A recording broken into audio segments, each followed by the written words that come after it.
Pues hoy vamos a hablar de mitos en torno a la alimentación o sobre algunos alimentos. También tendremos el top de Miriam, por supuesto, que ya veréis que hoy viene muy guapo. Tendremos también nuestras historias tróspidas. Para no hacer un programa medio cocer, pues espero que vengáis con hambre. Este es el puto programa de los martes. A esto habéis venido. Oh, that fucking Tuesday show. Plenty of smoke. Blue lights that glow. Get yourself a strong drink, sit back and enjoy. Oh, how I like the Tuesday show.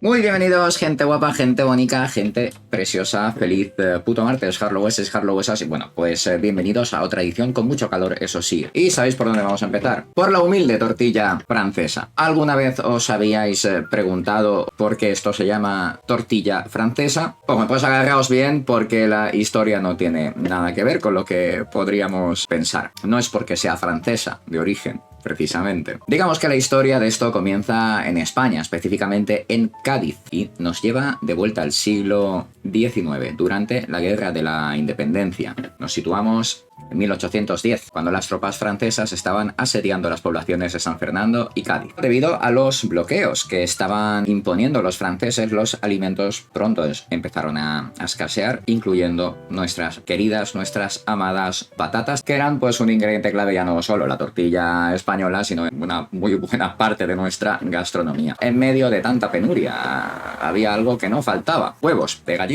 De los otros también había, que muchas familias tenían gallinas ponedoras, pues que por lo menos les garantizaban eso. Y con esto, la escasez de otros ingredientes, pues se empezaron a hacer tortillas simples. Y aquí viene la parte graciosa, ¿no? Los gaditanos, tan cachondos como son, con ese sentido del humor, esa sorna, comenzaron a llamar a esto tortilla a la francesa o tortilla de cuando los franceses, que era una forma, digamos, irónica de recordar lo putas que se lo había hecho pasar los franceses. Con el paso del tiempo, este nombre pues ya se fue adaptando, se fue cortando hasta pues quedarse en tortilla francesa, que es como la conocemos, aunque hay gente que dice tortilla a la francesa todavía. ¿Cómo lo decís vosotros? ¿Tortilla francesa o a la francesa? Yo siempre he dicho tortilla francesa. Simplemente para dejarlo claro, ya lo sabéis todos, ¿no? La tortilla francesa pues es la tortilla sin nada, la tortilla española pues es la clásica tortilla de patatas, y ya en dote con cebolla y sin cebolla, ahí ya no vamos a entrar, ese es un melón que tal vez abriremos otro día para los gallegos de la sala. Bueno, pues aunque os sea, sobre todo los gallegos, algo difícil de creer, el famoso pulpo a feira no tiene su origen en Galicia, aunque son los que lo han llevado a la perfección. Su origen está más bien en la maragatería leonesa, los viajeros, maragatos siglos atrás, los encargados de llevar las mercancías entre, digamos, el sur de España y los puertos gallegos. Estos viajeros, ¿no?, en el camino que hacían de vuelta, solían llevar pulpos secados al sol, y esto se usaba también como moneda de cambio, aunque no investigó mucho sobre eso, pero sí, se utilizaba como moneda de cambio. ¿Qué pasaba? Pues que al llegar a su destino, ellos rehidrataban los pulpos, pues los aderezaban con aceite de oliva, pimentón, etc. Pues eso era el plato, sencillo, buenísimo. El nombre, precisamente, pollo a feira, viene de las ferias agrícolas, donde los pescadores y los arrieros interactuaban, ¿no? Pues se mezclaban allí para comerciar. Y curiosamente, esta práctica de repartir pulpo entre los asistentes tal, no empezó en un puerto, como todos podríamos pensar, sino en monasterios del interior. Concretamente en el monasterio de Oseira, en Ourense. Según la leyenda, el aristócrata Diego de Arias fue quien, al ingresar en un convento en el siglo XII, renunció a sus bienes materiales, incluyendo pues grandes cantidades de estos pulpos secos de los que hemos hablado, y para que no se desperdiciaran, se organizaron fiestas donde pues rehidrataban el pulpo, pues le añadían el aceite, el pimentón, lo que hemos dicho antes, y se repartía entre los asistentes a la fiesta, pues para no desperdiciarlo. Pues este proceso de preparación, aquí es donde los gallegos de la sala me van a tener que ayudar si hay algo incorrecto, pero bueno, según tengo entendido, el proceso es casi una especie de liturgia. El pulpo tiene que ser asustado, según he leído, o sea, sumergirlo en agua hirviendo, así sucesivamente, en tandas como de un minutillo, ¿vale? Para que se quede más blandito. Se cocina tradicionalmente en una olla de cobre, se corta con tijeras en rodajitas como de 1 centímetro de grosor y se sirve sí o sí en un plato de madera que, según he visto, tiene una especie de surco, pero eso hablaremos después. Algunos investigadores modernos desmienten alguno de estos pasos. Por ejemplo, muchos creen que el susto no es realmente necesario, que lo realmente imprescindible es congelar el pulpo durante unos 3 días porque el hielo rompe las fibras y la carne queda mucho más tierna. Esto es lo que dicen algunos investigadores. Luego también en lugares como Nápoles o en algunos puertos pesqueros de Grecia se puede ver, parte del ritual, se puede ver algunos marineros golpeando a los pulpos contra las rocas también para ablandar las fibras, que pues bueno, me parece un poco tan efectivo como visualmente tal vez impactante. Sí, bueno, ahora puede resultarme un poco, bueno, lo que hacen, ¿no? Pero sí, o sea, me resulta, claro, impactante a mí por lo menos. En cuanto al tema de las ollas de cobre, realmente se usaban porque es más ligero que el hierro, pero hoy en día se utilizan de acero, recipientes de acero inoxidable que son además más fáciles de limpiar y dan exactamente los mismos resultados. Hay cierta superstición, esto no lo sabía, con echar una moneda de cobre en la olla, pero claro, obviamente esto no tiene ninguna base científica y bueno, pues algunos comensales igual les puede impactar un poquito, como a mí me ha impactado leerlo, lo hacen y ya está, ¿no? Se ve que es alguna tradición, yo no sé hasta qué punto está esto extendido, pero lo he leído en varios sitios. Las mejores pulperías de Galicia se encuentran a lo largo del Camino de Santiago, siendo Melide una parada popular para los peregrinos que quieran disfrutar de una buena y genuina ración de pulpo a feira. Se sirve, como he dicho, en un plato de madera con los bordes así un poquito levantaditos para que no se pierda el jugo, y se tiene que bañar con aceite o el caldo de la cocción para que el material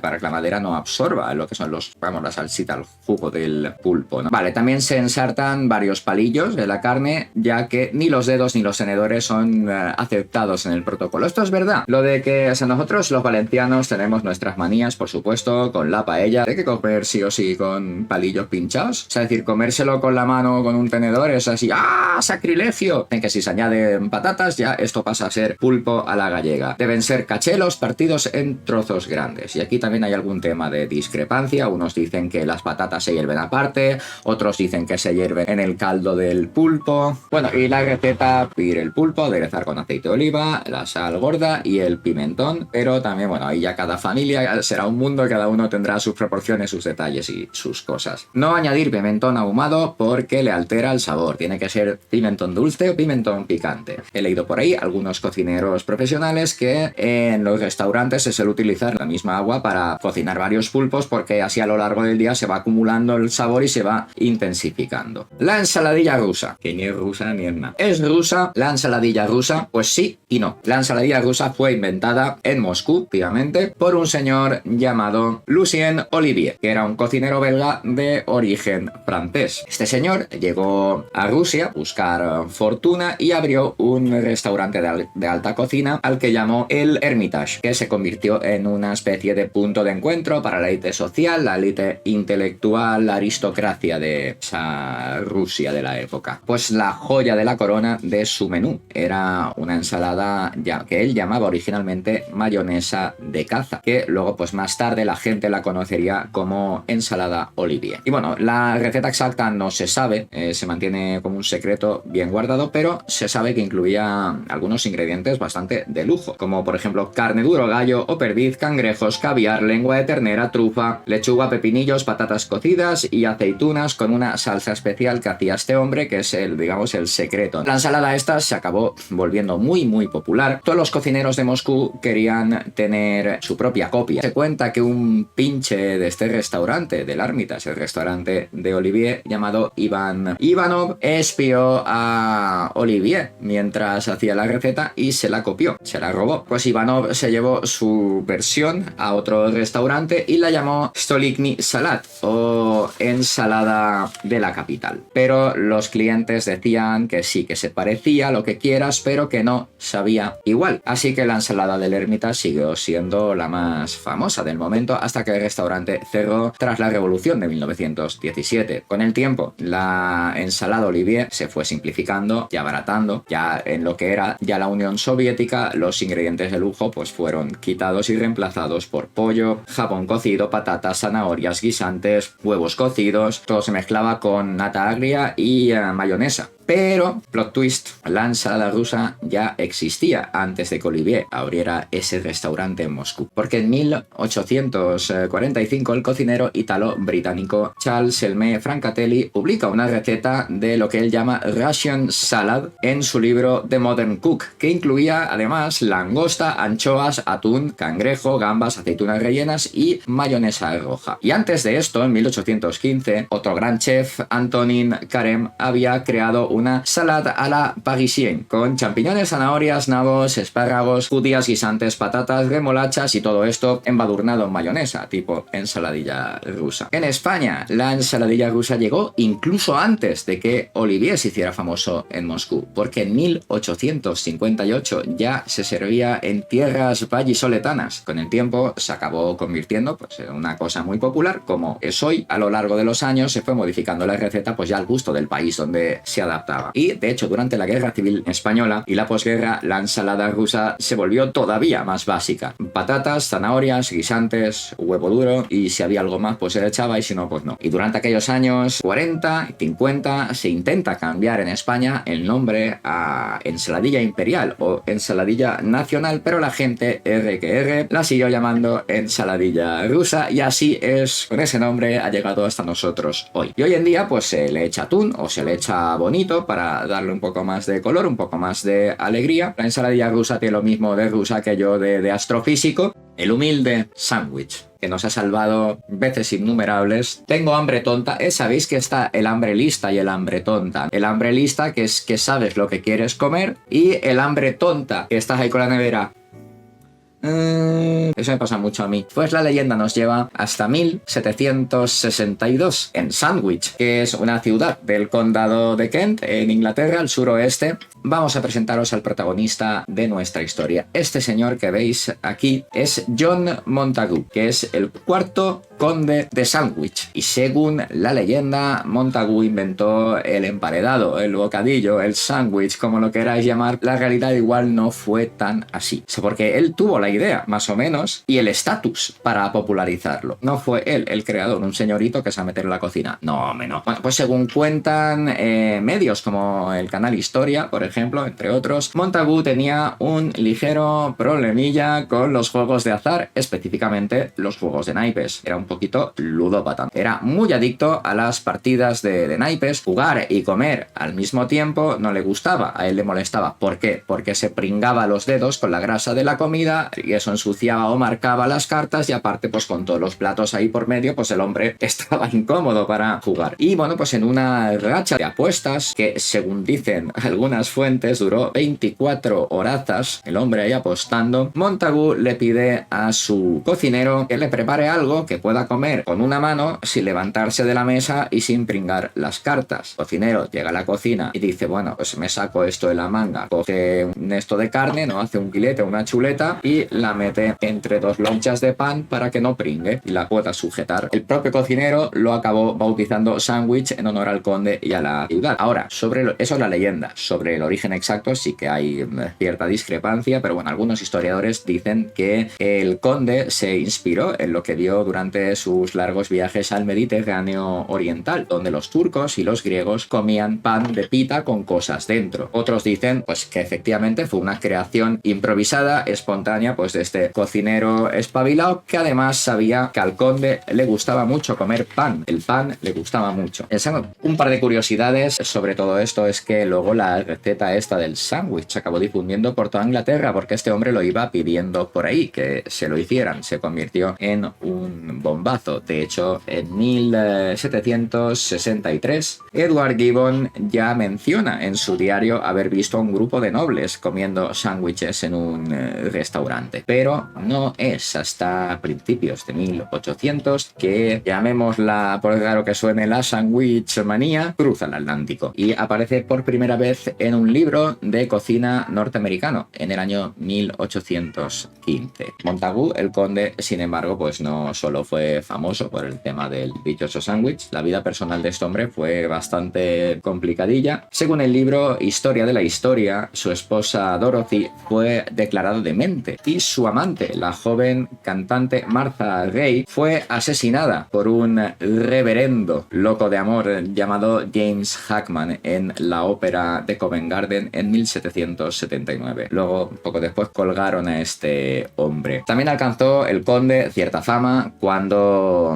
el capitán James Cook, a quien él subvencionó varias expediciones, decidió nombrar un grupo de islas que había descubierto como las Islas Sandwich. Pero bueno, ya habrás financiado exposiciones, ya habrás tenido esta vida complicada, pero que al final se le conoce por lo que se le conoce. No la invención del sándwich, pero sí la popularización, el tener mucho que ver con la creación del sándwich. Una cosa práctica, elemental, tan simple, que lleva ya más de 3 siglos conscientemente ahí. El hierro de las espinacas, porque todos hemos escuchado que las espinacas son una fuente increíble de hierro, son la panacea, son la hostia en patinete. En gran parte ya sabéis a qué personaje de cómics y animación. Sin embargo, esto es, como sus historias, más ficción que realidad. En 1937 se descubrió un pequeñísimo error en las tablas nutricionales a los que nadie le prestó demasiada atención. Las espinacas eran la mejor fuente de hierro del mundo. Esto es completamente falso. El mito del hierro en las espinacas empieza en 1870, cuando el químico alemán Erich von Wolf analiza su contenido de hierro, entre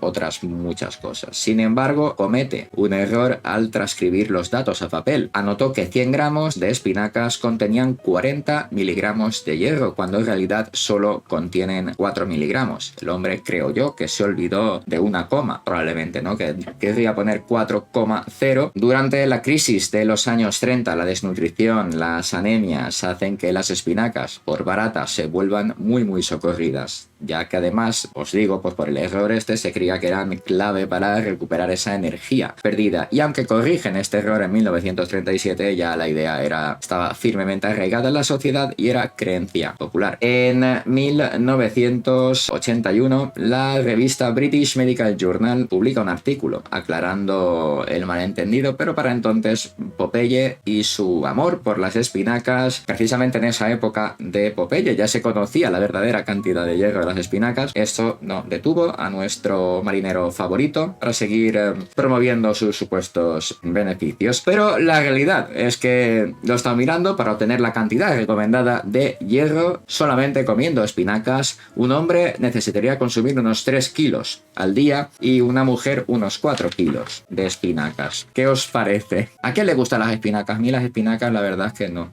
Y vamos con el mito de los huevos. Que los huevos yo creo que es una de estas cosas que cada época tiene una creencia distinta. Ahora son buenos, ahora son malos, ambiguas, ¿no? En reputación. En la dieta mediterránea, desde luego, lo consideramos un manjar delicioso, nutritivo, pero se le han asociado a menudo ciertos problemas de salud como hipertensión, colesterol alto, enfermedades cardiovasculares, y seguro que habéis escuchado alguna vez a alguien mayor decir que comer demasiado huevo puede hacer que la piel se te ponga amarilla o hacerte la sangre más espesa. Pero ¿cuánto realmente de verdad hay en esto? Hay un mito que dice que 2 huevos al día son el límite sano para evitar problemas de colesterol, y bueno, pues afirmaciones como estas han investigado a fondo y resulta que, a pesar de décadas de creencias erróneas, unos estudios recientes han demostrado que consumir más de 2 huevos al día no es necesariamente necesariamente malo ni eleva los niveles de colesterol en sangre. De hecho, hay investigadores que sugieren precisamente lo contrario, que es beneficioso. El químico alemán del que os he hablado antes, Erich von Wolf, allá por 1870, pues cometió ese error al deslizar la coma del hierro en las espinacas. Pues ocurrió algo similar con el tema de los huevos y el colesterol. Pues ahí está el mito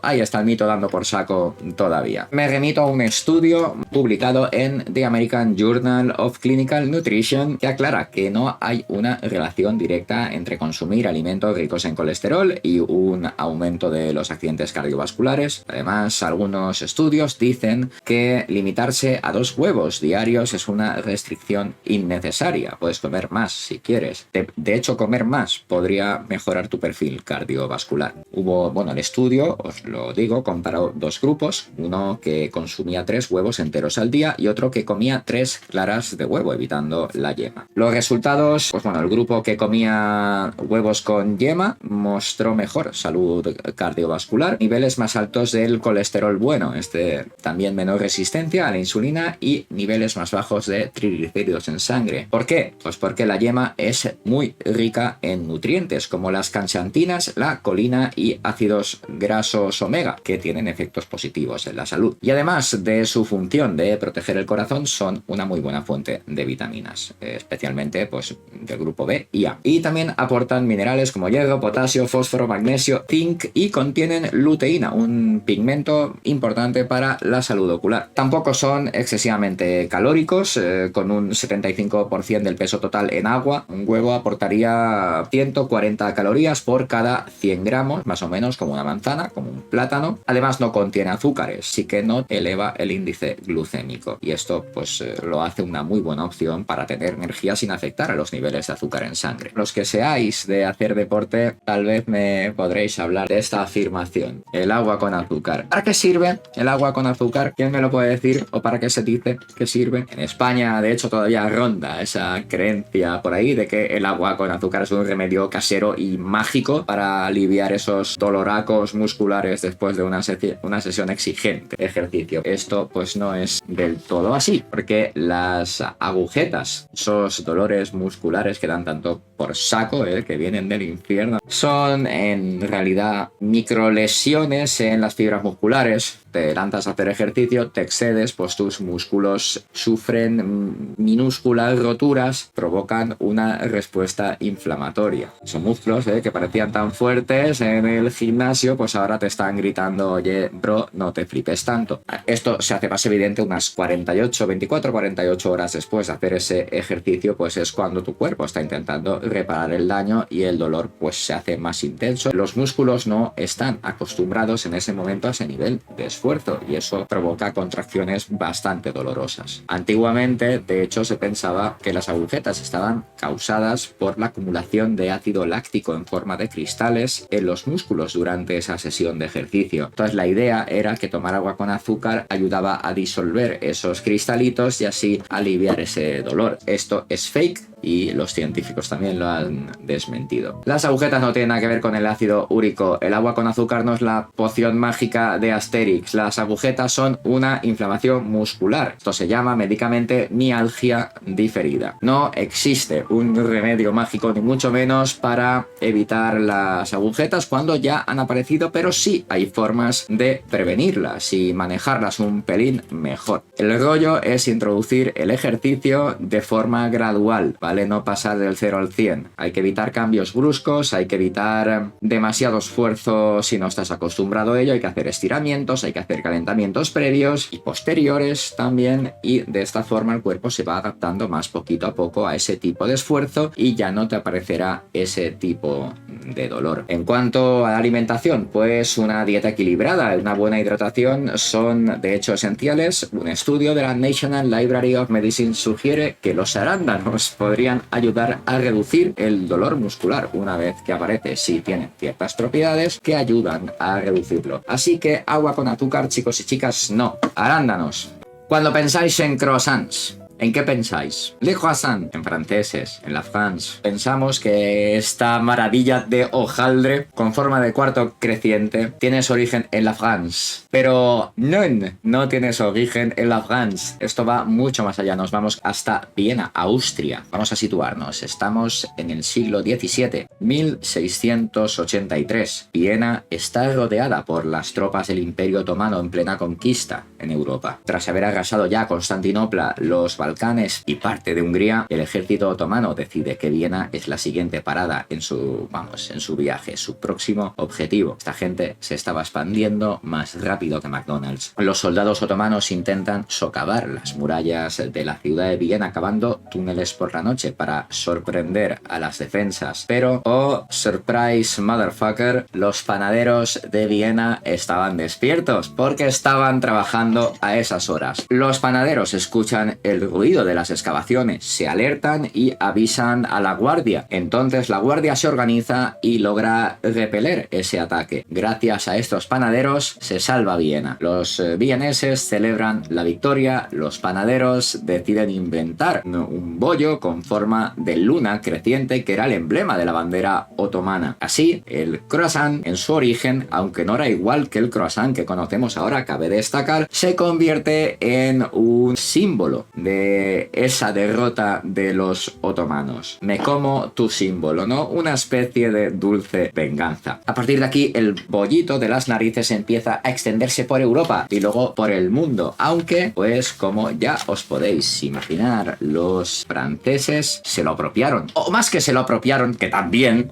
lo adaptaron a su manera, perfeccionando la receta para que ahora sí esas capas de hojaldre tan características. He rastreado la primera vez que se utiliza la palabra croissant es en 1863 en el diccionario Littré, y no pasa mucho tiempo hasta que en 1905 se publica la primera receta de croissant en Francia, y ya en 1938, no hace tanto, el Larousse gastronómico ya lo incluye como uno de los snacks o panecillos o bollos, como lo queráis llamar, más famosos de la gastronomía gala. Cada croissant que ahora nos comemos, pensadlo un poquito, es parte de una historieta de venganza y de sabrosa victoria. Pero sí que es verdad que esto es así. El croissant original no tenía nada que ver con el de ahora. O sea, la forma, sí. Pero el tema del hojaldre y todo esto ya viene de los franceses. El croissant de mantequilla, tal como lo conocemos, eso es francés. Pero la concepción del bollo en sí mismo, el origen, no es francés, es vienés, es austriaco.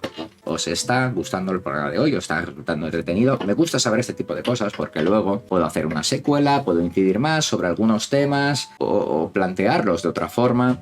¿Cuál ha sido el ítem de hoy que más os ha gustado? De momento nos quedan dos. ¿Tenéis alguna que añadir? ¿Alguna que no hayamos dicho? Tal vez podamos incluir en el siguiente programa. El alcohol al cocinar, ¿se evapora del todo o no? Bueno, pues os digo, el alcohol tiene, el etanol en concreto tiene un punto de ebullición de entre 78,5 y 79 grados Celsius, que es más bajo que el del agua, por lo que se evapora antes. Esto, claro, te hace pensar, bueno, pues el alcohol, cuando hiervo algo, se evapora cuando cocino y ya está, me estoy comiendo una comida alcohol free, pero no, la cosa no es tan simple. Bueno, pues hay un estudio, según he podido ver, de 1992, realizado por unos investigadores de la Universidad de Idaho, de la Universidad Estatal de Washington y el Departamento de Agricultura de los Estados Unidos. Bueno, pues en este estudio se analizaron varios métodos de cocción para ver cuánto alcohol permanece después de preparar recetas que lo usan. Los resultados del estudio nos dicen: si se añade alcohol a un líquido hirviendo y se retira inmediatamente del fuego, se retiene un 85% del alcohol. El proceso de flambeado reduce el alcohol al 75% del volumen total que le hayas echado. Hornear o cocinar algo a fuego lento puede, de hecho, también reducir el alcohol pero necesitaríamos casi 3 horas para bajar el contenido al 5% del volumen total. ¿Esto qué nos dice? Pues nos dice que aunque el alcohol se evapora, no se va del todo. Esa cantidad restante pues puede variar según el método, según el tiempo de cocción. Vamos a citar también un experimento que se hizo en 2001. Dos investigadores, Anders Helander y Monica Bergström, descubrieron que cuando se hierve vino con un contenido alcohólico promedio del 8,8%, se pierde entre un 1,5 y un 2% del volumen de alcohol cada minuto. Pero después de 5 minutos de cocción todavía queda muchísimo alcohol en ese vino. Así que, bueno, pues si pensabais que hervir alcohol era un método para libraros de él, pues no es del todo así. Otro estudio. Las doctoras Isabel Daniela Mateus y Olivia Piño Ferreira publican en 2011 un estudio sobre la retención del alcohol en diferentes platos y encontraron lo siguiente. En un guiso de pescado cocinado durante 45 minutos con vino añadido al principio, se retiene un 30% de ese alcohol. En guisos de ternera y conejo, donde el vino se añade a los ingredientes ya hirviendo y se cocina durante 1 hora, se retiene el 5% del volumen de alcohol inicial. El resultado nos dice que las comidas preparadas con alcohol efectivamente pueden contener todavía etanol, por lo que hay que tener cuidadito.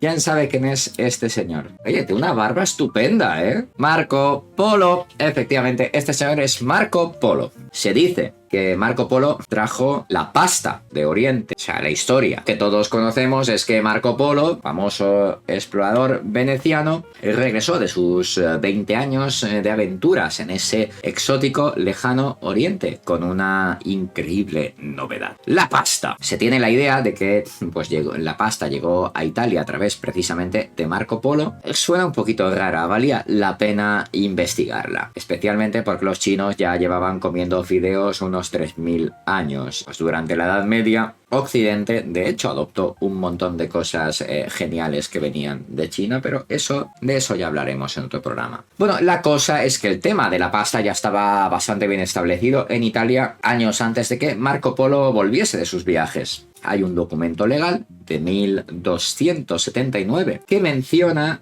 un cesto de macarrones entre las posesiones de un soldado genovés llamado Poncio Bastone. Esto es casi 20 años antes de que Marco Polo vuelva a casa. El tema de la mitificación de Marco Polo es relativamente reciente. En 1929, esto vais a flipar con la fuente, el Macaroni Journal, que es la revista oficial de la Asociación Nacional de la Pasta en Estados Unidos, publica un artículo en el que menciona a un marinero de la tripulación de Marco Polo que había conocido a una bella joven china que hacía fideos. El marinero, cuyo nombre era Spaghetti, os juro que no me estoy inventando nada de esto, o sea, lo he buscado en varias fuentes, supuestamente probó esos fideos y dijo, hostia, esto está de puta madre, ¿no? Y pues sugirió llevarlos a Italia. Pero, ¿por qué? ¿Por qué? ¿Y por qué de los porqueses se le da tanto crédito a este relato?